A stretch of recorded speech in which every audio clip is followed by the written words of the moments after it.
If I had 5 cents for every time I was called like a homo, I'd be pretty rich right now. Probably not doing this podcast. Yeah, I want to.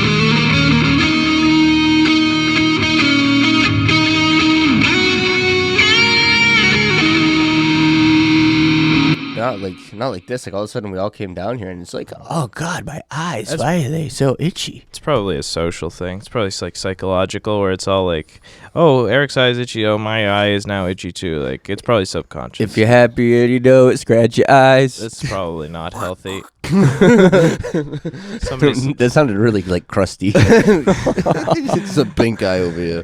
Fair enough. Well, these things happen. Did you fart on my pillows? We're all at Tyler's house last night. Just like, Yeah. So I guess rolling it in, we talking about it. We recorded our first, talk about. We have the Life podcast here, and we talk about like real life issues and how to apply things and really work towards getting through those things. But last night we started these series of talks where we'll try to release one every Sunday night. We just talk about how did we overcome certain things like fear and anxiety. Oh, every Sunday night's a bit aggressive. No, not release them, but record one. Record them. Yes. Yeah, absolutely. Yeah. Sorry. No, but obviously there's time to edit and whatnot. Yeah. Benji's face was like, whoa. I was like, my schedule is I thought you were quitting your job. Yeah, I'm gonna quit all of my jobs. Every job. Congratulations, Benji. Yeah. Right? Gonna go live off of the ad revenue from this show. And demonetized. Yeah. Absolutely. No, but we started these real life application talks, and we talk about how we actually got through things. You know, I was saying like practical things like hope, fear, anxiety. Last night we were talking about identity and rejection, and it's gonna be really good. We're still trying to work on a name, but just for documentation purposes, this is when we started. Yeah, that's awesome. It was really fun putting it together last night too. It was really cool to have. We had all the lights set up and the green screen up, and it was just cool to be able to do like other things other than like podcast recording. So it was really fun. I enjoyed myself. Even though I was just rolling around on the floor like James Bond with a gimbal in my hand, just trying to get the best side shots. There was a lot of nice shots in that, and it turned out really nice. The lighting was very, considering like. We've all done this a little bit, but we're not like exuberantly good at all of this. You know, to just wing it and have something come out pretty decently is fun to see. Yeah, absolutely. And even if nothing came of it, it was always good practice. But, everything's practice. That's awesome. Absolutely. But it was definitely a productive conversation. Anyway, so good morning, everybody. Welcome to the Life Podcast, the practical life application podcast with Benjamin, Tyler, and Eric. And today we are here I'm Eric. Yes, you're Eric. I'm Benjamin. What's my name? What's my name again? Thomas. Mark. So I'm here in the studio with Ralph, Steve, and Horatio. Horatio. I want to be Horatio. I kind of want to be a ratio, damn. Anywho, all right, guys. It's so Monday. There you go. Talk about it, boys. It's the 1st of July. It's almost Independence Day. It is. That's it. There you go. Do we have any independence that we can fight for on the podcast? Independence that we can fight for on the podcast. Wonderful. Is this year a special year? Like, is it like, how many years has it been? No, it's not. No. It's not. 70, yeah, no. It's not. Never mind. Fair enough. There you go. Yep. So this is a productive conversation. This is what it's boiled down to. Yep. It's for everybody who's let's be legit. What happened, Eric? What? To the thing? I don't even know what it's called. Yeah, we struggled on. Well, I struggled on one. My interface was just not cooperating. It wasn't connected to my laptop through Thunderbolt, and I wasn't sure why. Yeah. So I just like kind of had to delete a bunch of files to kind of reset what my laptop was registering as like what it had for presets, I guess, like or settings. So I deleted all those and I just restarted my laptop and miraculously it kind of just worked. There you go. Turn it off and on again. Yeah, there you go. Just turn it off and on until it works. Did you try plugging it in? That's half of my job. All right. So getting into the show notes, let's just kind of walk down the notes and see if we can throw anything against the wall to stick. We did the list, and the same list, different day. Yes, we did. After the list, we have this little mini list of 3 big lies. I am what I have. I am what I do, and I am what other people say about me. Is that like lies that people say to themselves? Well, yeah, or misconceptions that people have. Think about it. I mean, we talked about identity last night. I am what I have. I find my identity in the things that I have, which, I mean, that's a very common thing. Or I find my identity in what I do, and I find my identity in what other people say about me. You want to talk It's about like a any of that? self-worth thing too. Yeah. It's not just identity. It's like, okay, a lot of people look at the number in their bank account and they say like, oh, if this number isn't X amount, or if this isn't a bigger number than all of my friends, then my self-worth is diminished because of that thing. Or like, oh, I don't have a job right now, so I'm obviously worthless to humanity because I don't push buttons on a screen. You know, and I think that a lot of times we as humans attribute our self-worth because that's kind of what, like, especially in America, that's kind of like what we're growing up, like when we're growing up, that's what's instilled in us, is like having a work ethic, and like you're supposed to be a productive member of society. And when you don't have the ability to do that, or if you go through a tough time, you start to say like, oh, I'm not being enough of a productive person, so that means I'm a horrible human being. Which adds to like any depressive thoughts that you already have. Because of losing your job is already like a bad thing, or not having enough money is not a good thing. So you're already feeling down, and then you start getting those thoughts on top of it, and it just kind of spirals after that.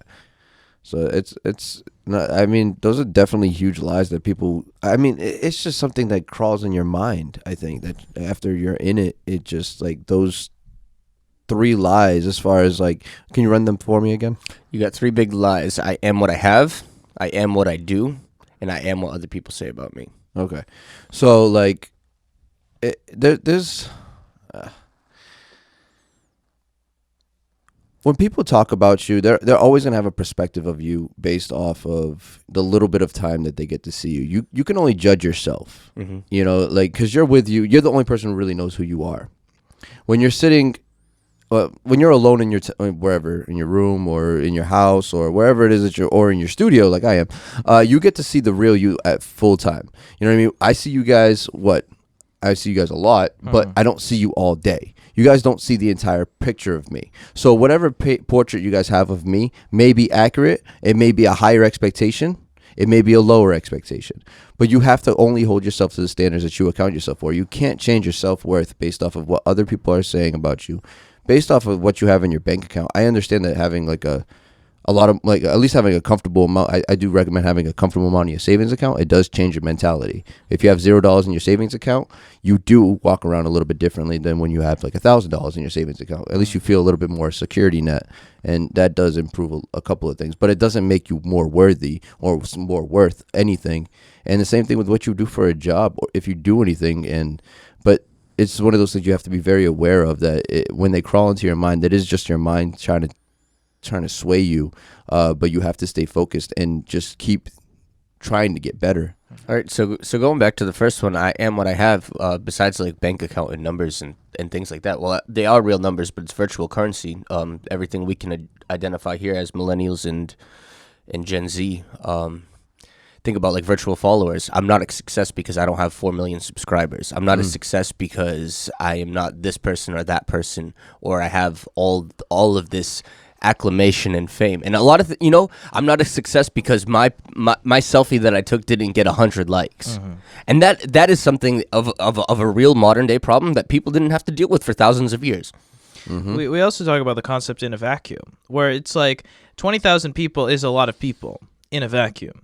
When you have 20,000 people like your photo, that's awesome. You're super happy until you see somebody who has 3 million people who just like their photo. Yeah, right. That was the whole point of that egg thing that everybody was on board with, where it's like the egg has like 160 something million likes on Instagram.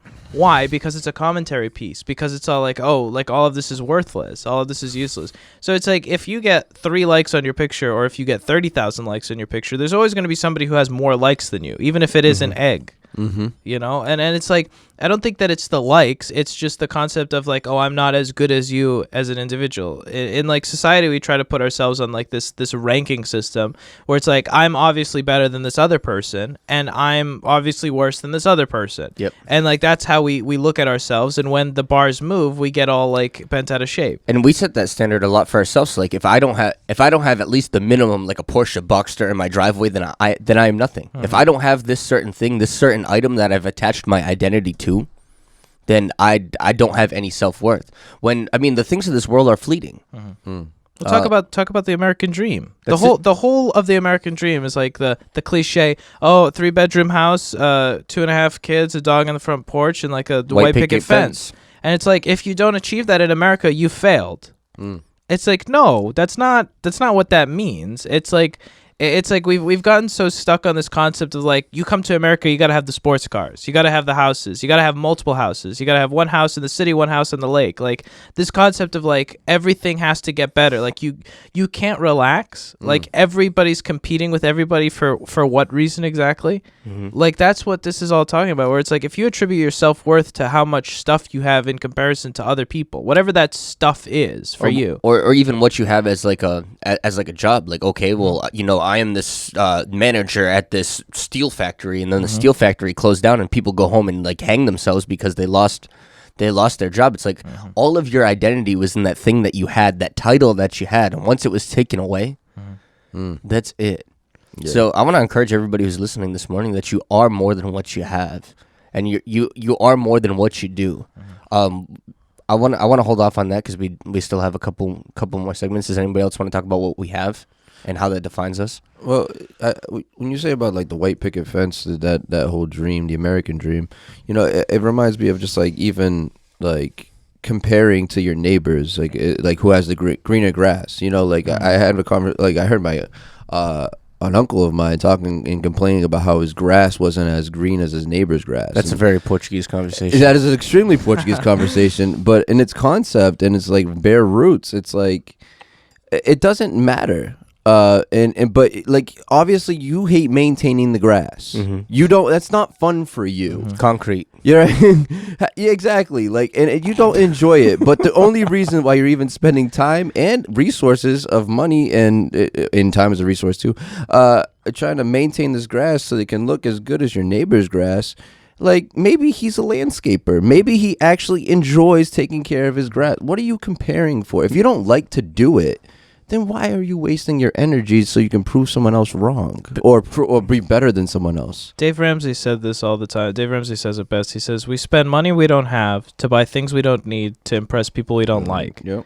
And it's like, that's such a, if you drill that into your mind every single day where you say society is a construct, and this sounds like so meta, and it's like, no, it's like, listen, if you want the Porsche, buy the Porsche. Don't buy the Porsche because your neighbor has a newer car than you. That's really what all of this boils down to. It's like, if you want $100,000 cash in your bank account, good for you. Go and get the $100,000 cash. Yep. Do not waste your life because your grandfather says, I had $150,000 cash in my bank account at all times. I never paid $1 of interest to anyone. It's like, if you want to live your life, go and live your life. Like, don't live your life based off of the constructs that other people are putting on you. Everybody gets judged for what they have. I don't care what anybody.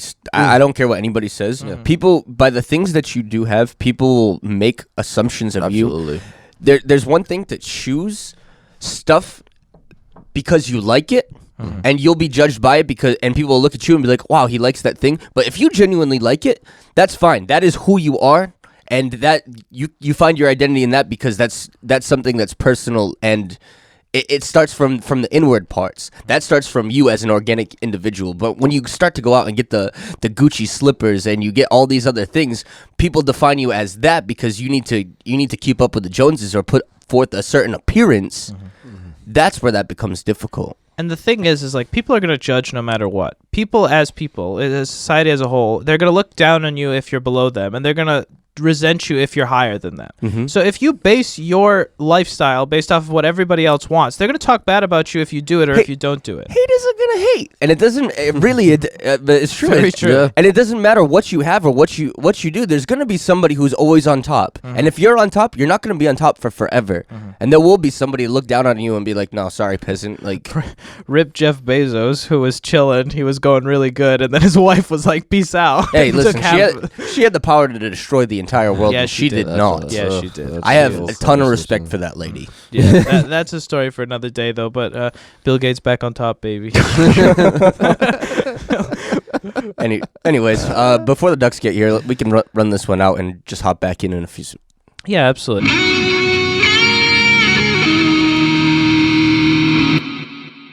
we would like to thank Anchor for sponsoring and hosting the Life podcast. So who are Anchor and what do they do? Anchor is the all-in-one platform that gives you everything you need to make and publish your podcast. And best of all, it's all free. Anchor allows you to use their creative tools to record and edit your podcast. No need for any fancy professional equipment. Sounds amazing, right? And we haven't even gotten to the best part. Anchor isn't just a recording and editing platform. They're a publisher too. This means that Anchor takes care of all of the hard stuff, like publishing to Apple and Google Podcasts, so you don't have to. So what are you waiting for? Download the Anchor app today or go to anchor.fm to get started. Another thanks to Anchor for hosting, publishing, and sponsoring the Life podcast. All right, so we're back, and we're moving back into the big three lies that a lot of people, or misconceptions that people grab onto. We talked about I am what I have, and now the second one, I am what I do. A lot of people try to define their self-worth in the things that they accomplish. And really, Eric, you don't have as much self-worth as I do because you're not as cool as me because you don't jump out of helicopters. Does anybody have anything about that? There was a story of the Interior Secretary of Defense or something like that. So he goes to a. I love this story. I'm so excited. So he you went can't leave to. me hanging. Thank Sorry, I didn't know that's what you wanted. He went to a. He went to a thing. Actually, I'm gonna pull up the story because I have it right here. But give me 1 second. Just let me. I love this story. This is such a good story. I don't think I've heard it. It talks about position. Here we go. I got it right here. That's how ready I am with my notes. Good for you. A former United States Undersecretary of Defense was invited to a conference. He went up on stage and sipped coffee from his styrofoam cup. After he had tasted the coffee and gotten the aroma, he started speaking, but he went off script. There were thousands of people in the conference hall. He said, "Last year, I was Undersecretary of Defense, and I was invited to the same conference. I was chartered in business class, and I was received at the airport. They brought me in a limousine, and they got me a 5-star hotel. Someone had already checked me in, so I could go straight to my room. The next day, I was brought to the conference in another chartered car, and I was brought straight to the green room, and someone handed me over freshly brewed coffee in a beautiful ceramic cup. This year, I am no longer an Undersecretary of Defense. I came in my own in economy class. I got my taxi and carried my luggage. I came to a simpler hotel and checked myself in, and today I came to the conference hall and entered through the main entrance. Came to the green room, finding my way, and when I asked for a coffee, someone pointed me to the coffee machine, and I poured myself this coffee in this styrofoam cup. The lesson is that I always deserved the styrofoam cup. The ceramic cup was meant for the position that I held. Remember this. As you grow older and go up in ranks and positions, people will treat you better. They will hold doors open for you, and they will give you respect. They will call you sir or madam. They will have red carpets for you, and they will serve you coffee in a ceramic cup. But the ceramic cup would be meant for the position you would hold. Never tie your ego with your position so that when your position goes away, your ego goes with it. Wow. That is fantastic. How was your first time? Yeah, that was good. I was rooting for the guy. He's gonna get a good cup again. Yeah. But that story is so true. Where it's like a lot of times we look at people. We see this a lot in America, where it's like, oh, I have this is my job. Like this, I want to be middle management, and I'm middle management, and then the factory closes down, and people have like these breakdowns. Yeah, right. Where it's like because I attributed my whole success to this corporation. Or even you can talk about entitlement, where some people they ascend to a certain level, and we've talked about success. Like my parents taught me, and I'll never forget. My dad looked at me one day and he said, "Listen, the day that you think that you're too good to sweep the floor is the day." You're going down. See you later. You're never too good on your own company. I don't care how many employees you have. The minute you think you're too good to go out and sweep the floor or take out the trash or do one of the menial things, you've lost the meaning of success. But we have such an entitlement mentality in this nation, and especially within our generations. It's like, okay, because I ascended the heights to upper middle management, I can never do anything but upper middle management ever again, and I can never have to start from the bottom because I was there one time, so I could never go back down. We lose sight of the concept in America. It's a very simple equation. You are in a position because you make the company money. Whatever position you're in. You can be the CEO or you can be the janitor. You make the company money, or you provide value, I should say, to the company in some way. The reason why people get promoted is because they make better decisions or they make better quality products which add more value than the other people do. That's really the only thing. The only reason why a CEO, you talk about the senior vice president of software systems at Apple, gets paid $25 million a year. The reason, the reason why he gets paid $25 million a year is because he makes more than $25 million worth of value for Apple as a company. Yeah. That's the only reason. That's what we have to understand. Our value is not attributed based off of the amount of dollars that we make. It's how much money we can make for the company as a whole. Mm-hmm. And once we see that equation, we understand that it's not about our personality. It's not about the way that we do things. It's about how much value we can generate. Mm-hmm. Once you see that, you understand that it's just a numbers game. Well, sometimes that encompasses the package. Like you're in a certain position because you have the certain level of charisma, or you have that personality that's what the company is looking for, as the job description. But definitely understand what you're saying, where it maybe wasn't your personality, but it's what you could do for the company. Absolutely. So it's like if you get removed from that position, you have to understand that it's just a numbers game. Yeah. Sometimes. It's just business. That's.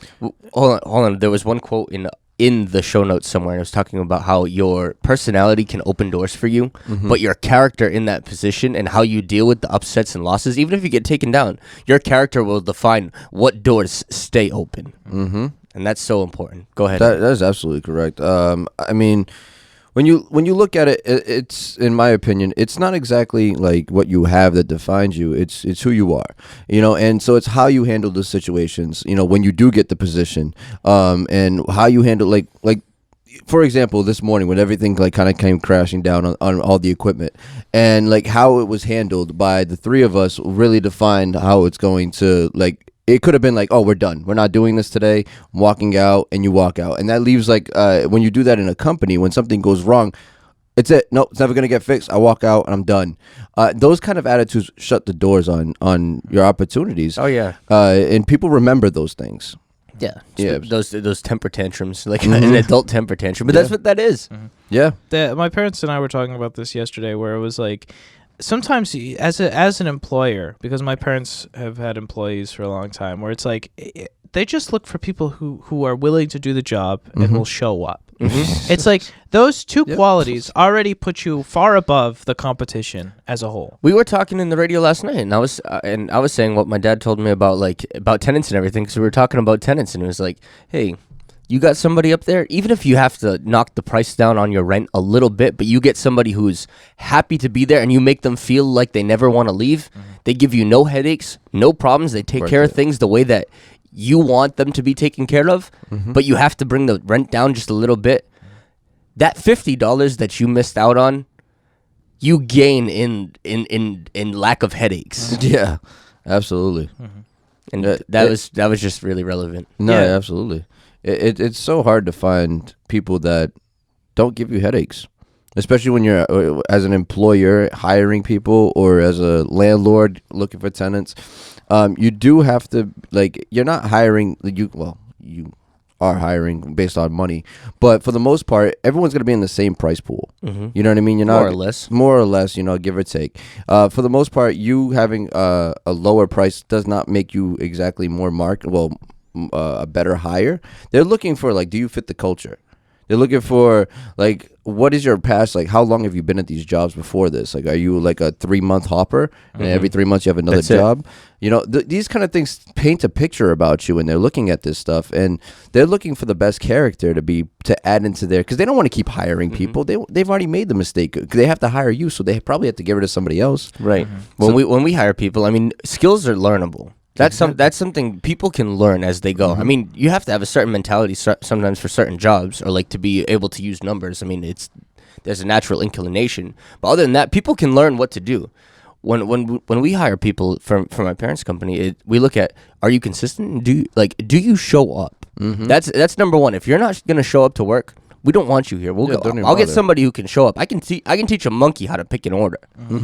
It's will you show up, and will you be a good fit to the company culture? Will you get along with everybody here? Because if you're causing discord amongst everybody else too, that's just as bad, and we'll take you down. Absolutely, and it's also, you become more marketable the more you fit these attributes. Like, not to say that I'm the best employee in the world, but like, just as an example of what happened a couple days ago, last Monday, I got a call from my old boss's boss. Well, I still work for this guy eventually every once in a while, but like, my boss's boss at my old job recommended me for this new job that I have full time. And he then called me on Monday and was like, listen, I need you to do some stuff for me. Like, I need you to come in whenever you can. And like, we didn't discuss prices. We didn't discuss anything. It was just like, listen, I need you to do this thing. Are you willing to do this? Yeah. And it was all like, it's like, listen, the details are not relevant. It's like, I know you're busy, but I need the rest of the time that you have. So it's like, you become this marketable person where it's like, you leave an environment and people are like, oh no, this person actually did a lot of stuff. We need to get this person back. And it's like, you gain that repertoire, and having those references and having that ethic behind you makes you so much more marketable in the future too. Even if you don't like the job that you're doing right now, being a good employee and doing it like consistently makes you better suited for the jobs that you actually want to do. I feel this little nugget in my heart. Sorry, you got something? Go ahead. I was gonna say reliability is huge. Don't let like skills stop you from thinking that you're worthy, like the lack of skills, because like Tyler was saying, like you can learn skills, like you will learn the skills you need to perform whatever job in the world that you need to perform. It's the core things. Reliability is one of them, being on time and actually having a good attitude consistently. Those are the things that really matter. And all the skill stuff, like the things that they teach you at the job, those things come after, and they all understand that. They're all looking for someone who has all the basics down. You can't teach the basics. You can't teach the core concepts of being reliable. Like Benji was just saying, someone that can call him weeks later after he's already got this other job, knowing he's busy, but knowing that he doesn't even have to talk about money, but he knows that Benji's going to be there and help him out. And if Benji wasn't, he would have been honest and he would have been like, I can't do that. That's part of being reliable too. But it's just learning all the basic things and getting really good at those. Learn how to be on time. Learn how to wake up early. Learn how to do the things that they're looking for, because those are the things they're looking for. They're not looking for the skills parts, unless it's like a higher upper like management level. Then yeah, you might have to have some experience to get it. But a lot of these entry level positions, they know that you don't have the skills, and if they're hiring, they're not hiring because of skills. They're hiring because of the person that's under the skills. And that kind of transitions into what I was thinking about, where the other side of that, it's attitude. Even if you do show up every single day, your attitude and your character will define how long you stay in that job. Absolutely. And that's the big thing. And that's one of the most contagious things possible. I mean, we have another list for another day, and it's talking about one of the most contagious things is enthusiasm. If you just show up and you're just a pleasant person to be around, or like people deal with you, like and they actually enjoy being with you, you're not negative, you're not complaining. Even if you're the best at your job, if you're a miserable person, if you're a miserable person, that's horrible. People will only tolerate that so long. Yeah. We talk about that in Portuguese. There's a specific word that doesn't translate well to English, vontade, which is willingness, but it's not willingness in the same way that willingness is in English. It's like it just has more implied. Yeah, it's like that you have to have that desire to work, that want to actually. I think that willingness accompanies enthusiasm. It's like enthusiasm to do it with willingness. Yeah, when you have somebody who works with vontade, like works just because they want to do this thing, it's like that's worth so much money just to an employer.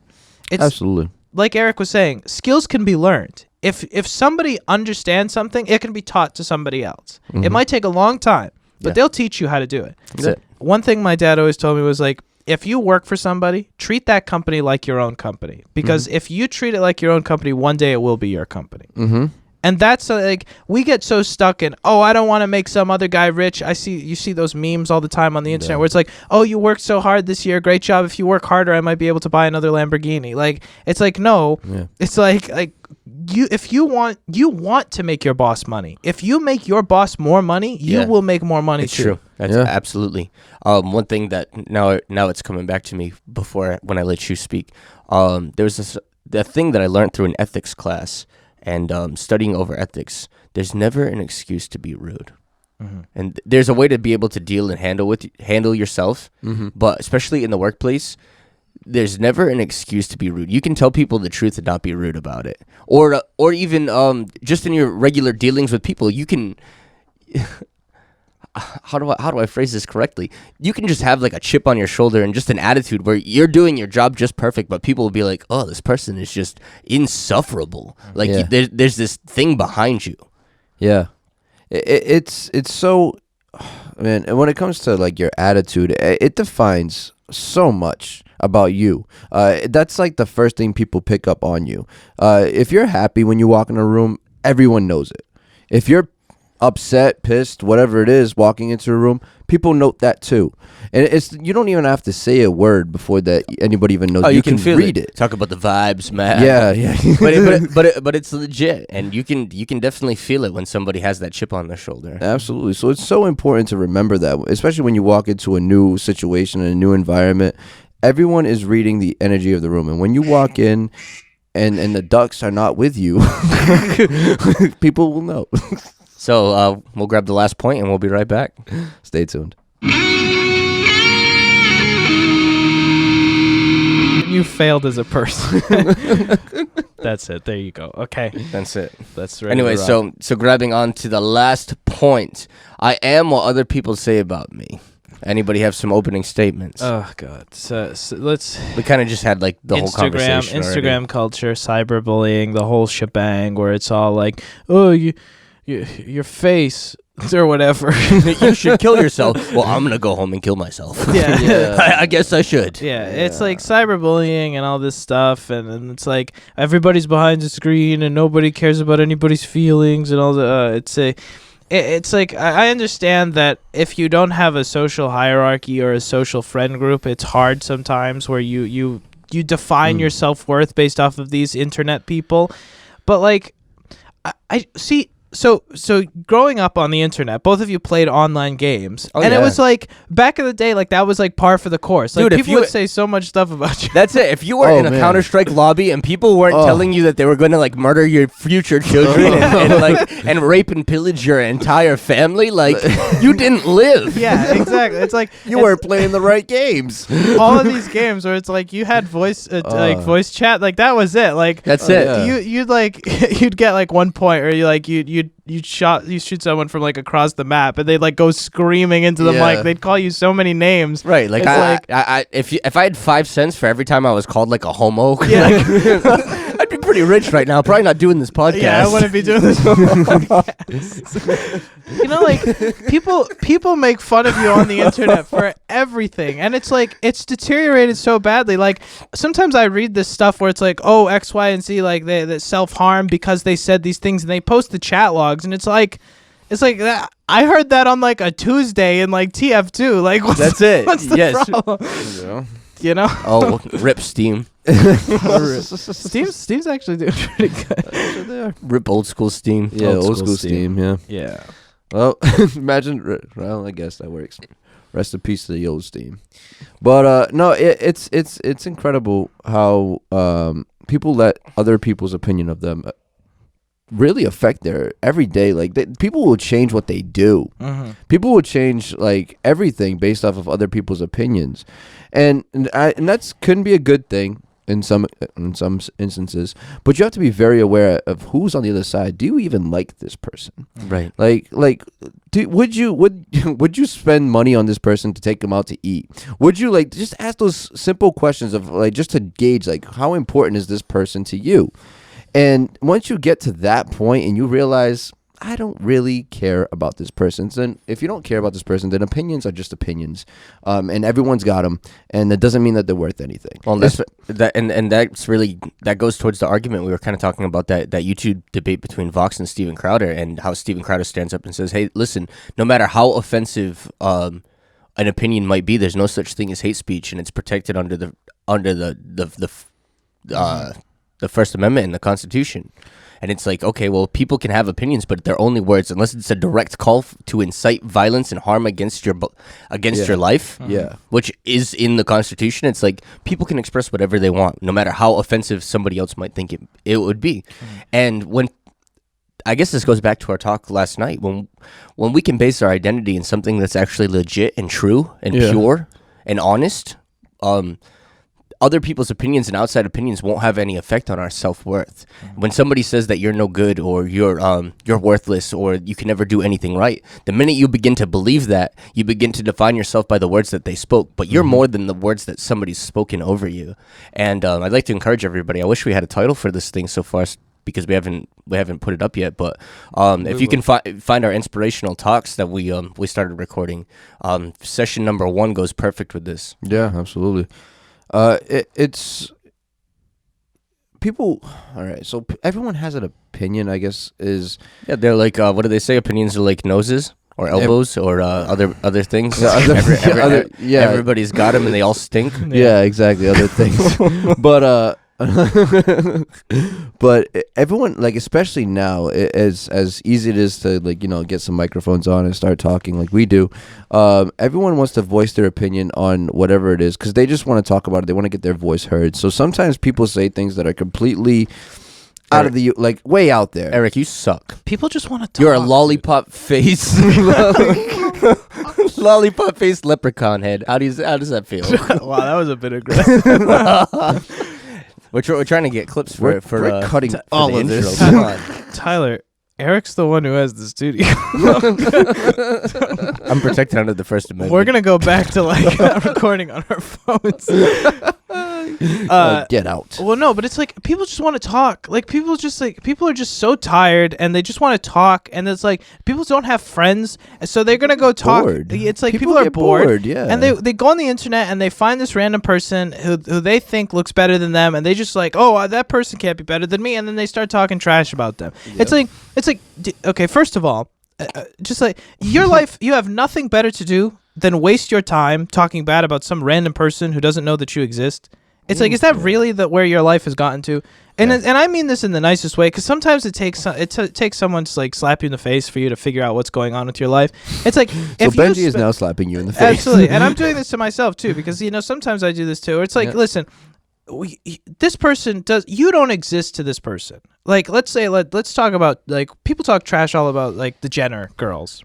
As much as I don't like the Jenner girls, I'm not going to waste my time to go comment on their Instagram posts and say, like, oh, you're trash and your brand is trash. It's like that's not worth my time. Mm-hmm. Like, how much do you value your time where you're going to go waste moments of your life that you could be spending doing more productive things to talk bad about somebody on the internet? And a lot of it's jealousy too. I mean, look at the Kardashian sisters. They haven't killed themselves yet, even though people, I'm sure, have told them that they're like wastes of life and they should go die. Yeah. It's like, I didn't value my life and my actual, like, my brand on what so-and-so 69 on the internet, like, had to say about me. Exactly. Yeah. It's Rip aim. Yeah. Yes. Well, it's like, because these people understand that there's just gonna, like, you look at the signal noise, there's going to be people who love you, and there's going to be some random guys who are just jealous and hate you, and that is what it is. Like, I mean, you want actually a true testimony to that, even worse so? It's like, Donald Trump has not killed himself yet. It's going to be a very aggressive... everything just goes right to kill himself or herself. No, but really, what is that? Like, you are the bane of everybody's existence and the scum of the earth. Yeah. But it's like, if you really, like, considered it and listened to it, if somebody else what they said defined who you are, you would have been cooked a long time ago. If you played internet video games growing up in the early 2000s, you would have died in the game, and then you would have died in real life. It's like, and a lot of people say, like, oh, like, it's a societal shift where it's like people are just becoming more and it's like, it doesn't, just because people said it doesn't mean it's okay. It's like, listen, just deal with it. Like, I don't get that. I'm sorry. Like, it is what it is. People like, are people. People are always going to be people. That might trigger some people. Like, oh, I need a safe space, or like a lot of people don't like that. Is sometimes you just gotta buck up and take it on the chin. Like, people don't want to hear the answer of, you just have to deal with it. Sometimes it's a learning lesson for you. Sometimes it is just things are happening to make you stronger, and sometimes you just have to take those hits and learn how to manage them and just let it go. It's also why do you care? Right. Why do you care what this random person thinks of you? Yeah. Backing up, our generation and your like both of our generations, we've been so coddled and so sheltered in such a way where we can't stand or tolerate opinions that go against the grain, or like we are so thinly skinned. If you don't work with your hands, your hands get weak. You need to have some callus. They have to get dirty. They have to get beat up. It has to hurt a little bit. Yeah. I mean, think about 50 years ago. 50 years ago, people weren't killing themselves because somebody told them to go and do it. Mm-hmm. It's like they learned, and I'm sure they had plenty of people around and be like, just suck it up, kiddo, have a moxie and get over it. Like, you know, and it's like, okay, well, you're going to have to deal with it. Mm-hmm. But people also didn't have the extended stress of, like, finding self-worth on the internet. It's like, no, my family helped me have, like, homes weren't broken down like they are now. Mm-hmm. People had healthy family lives, so they were defined within their family, and they were able to have that sense of belonging. Mm-hmm. And as long as their family accepted them, it didn't matter if anybody else accepted them, kind of thing. I think it's huge to have that group of people. You know, growing up, like, I'm not gonna say that I was like severely bullied, but I think everyone kind of had their bully. Throwing it out there. I'm sorry that I called you a leprechaun headed lollipop face or whatever. Don't cry, Eric. It's okay. I'm sorry. I didn't know your past. I forgive you. we love you. You Eric. nailed every one of them. Just kidding. But no. So what I was gonna say is, like, growing up, you know, you deal with people, especially, I think everyone kind of had, like, growing up. I mean, unless you were like the big kid on the block and you were the bully. I got made fun of for wearing jeans at baseball practice. There you go. But I think it's gonna those things are just gonna happen. It's part of growing up. And what really helps is, like, the group of people. Everyone just disregarded that. Like, no one made any comments. It was just like a confession by Tyler, and everybody just kept walking. Well, I mean, we got all right. So we got 4 minutes. All of us have keep cutting off Eric. Eric's trying to make points, and we just keep, like, running right over him. All right, you got 4 minutes. No, what I was gonna say is just, like, the group of people around you are the people that really help you. Because you were saying, like, the family life, and before you had mentioned like friends. And I think that's really important. Like, the people who care about you, the people you keep close, those are the people's opinions that really matter. Those are the people, like, when someone's out there and they tell you you're not, you know, you're worthless or whatever it is, that I'm sure they're going to say much more colorful stuff. And when they do, it's like you can always rely on the people that you actually know you, like the family members and your close friends, to really support you. And like, if it's really an issue, ask them, like, am I really a bad person, or whatever it is. But having those people around you, like, when I was growing up, I always had good friends around me. So whatever somebody I didn't care about said anything, I was just like, you know, I'd just run right over that, like, whatever. You know what I mean? I'd feel it for a second. I'd say something back, and, you know, you go through that stint. But you always had your group of friends behind you that you knew cared about you, and their opinion mattered more than anything else. So it's like, really prioritize your relationships, and prioritize who you care about and who cares about you. And I think you'll be fine. It's like, people on the internet, you don't know them. Who cares what they have to say about you? Yeah, absolutely. And step one to that prioritization is you. Do you like you? And if you don't like you, that's step one. Forget about everybody else. Forget about the friends. Forget about the enemies. Forget about everybody else. It's, do you like you? Are you happy with who you are? Whatever that person is. And if that's not true, if you don't like who you are, take steps to change who you are until you're happy with your person. You don't have to be perfect. None of us are perfect. There's obviously things that I want to change about myself or my lifestyle, but it's like, am I happy with myself as a person? Absolutely. I love my life. Like, who gets to say they get to do the stuff that we do?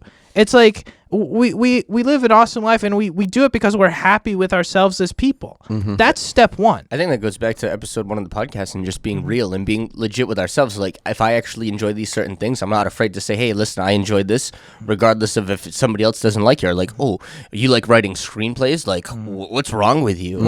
Or you like doing multimedia? Like, what's wrong with you? It's like, as long as we're content with ourselves, and we can be genuine with our own selves to say, hey, this is what I like. I dress a certain way because this is what I like. I listen to this certain type of music because that's what I like. And it's not because somebody said it, but I chose it out of my approval inside of myself. That's a huge thing. I mean, that's really big, just to be content and make decisions based on how you feel about yourself and how you feel about certain things versus what other people think or say. Yeah, and it takes time to get there. Sorry, Benji. Go ahead. No. And it's also there's an extreme to this. Yeah. Of course, you don't just like go and make whimsical decisions because you feel like it. Yeah. But like, we've had shows about not like thank you for bringing that up. Like your emotions are not your boss. Like don't just be all whatever it is by whatever wind is blowing. Like that's what I need to do. But if it is logical for you, do it. Yeah, like it's like, oh, I like the color blue. It's like, oh, that blue's really nice. And then everybody's like, I'm not a fan of blue. And then you're like, oh yeah, no, I don't like blue either. Like that. If you do that, that's a very dangerous position to be in. Yeah, you can't be moldable by other people. It's good to be like, it's good to grow into things and all this stuff and adjust as you need to. But what you like is what you like. You got to be proud of those things. You are authentic. You got to be authentic to yourself. You can't change your opinion on something just because of the crowd you're with, and your opinion can't change every day because you hang out with different people either. Because that's just that you'll never find who you are. And if that's the case, I mean, I've said it before. I recommend it. Spend time with yourself. Take yourself out to eat. Take yourself out to the movies. Spend time with you, where there's no one else's opinion telling you what to like and what not to like, so you can actually make some decisions for yourself. Absolutely. And also, don't define yourself based off of your opinions. A lot of people do this where they're like, "Oh, I'm the anti-Chevy guy," or "I'm the anti-Ferrari guy." So I can only be anti-Chevy for the rest of my life. Yeah, and then it's Chevy like, goes out of business. Absolutely, yeah. or like Tyler and I joke around where it's like, "Oh, I'm the anti-Ferrari guy," and it's like I make fun of Ferrari all the time, but if Ferrari makes a nice car, I'm gonna say they made a nice car. Yeah. Like that's just because the way that they go. And I know the Ducks are here, so we're gonna finish up soon. But the concept is like people take a stance. People are like, I'm the anti whatever, and then somebody makes a good point or they make a good thing, and then you want to say, oh, that's actually really nice, but you can't because you've decided you're molded by this thing. Yeah. Realize that your opinions and your beliefs can change and they can mold. And don't let other people, like, because you've joined this friend group and like, oh, I'm going to lose all these friends if I change my opinion or if I say, oh, Ferrari actually made a good decision for once. It's like... Yeah, that's ignorant. Yeah. Yeah. Anyways, so closing statements, love yourself. Love who you're supposed to be. Rock what you got, and we'll see you next week. And spend time in a game voice chat for a couple weeks, and that'll tough time travel back to up, 2004, and we'll see you later. Thank you for listening to the Life Podcast Show. We really appreciate all your support. We meet every Monday, Wednesday, and Friday morning just to talk and share our perspectives on everyday life situations. If you haven't already, please share this with your friends and give them a chance to join the conversation. Also, if you liked what you heard today, rate our podcast. The higher the rating, the longer we can keep this going. And a special thanks to our future sponsors that will soon partner with us on this journey. If anyone would like to contact us, please email us at thelifepodcastshow@gmail.com. One word. That's thelifepodcastshow@gmail.com. Be blessed and have a wonderful day. Wonderful day.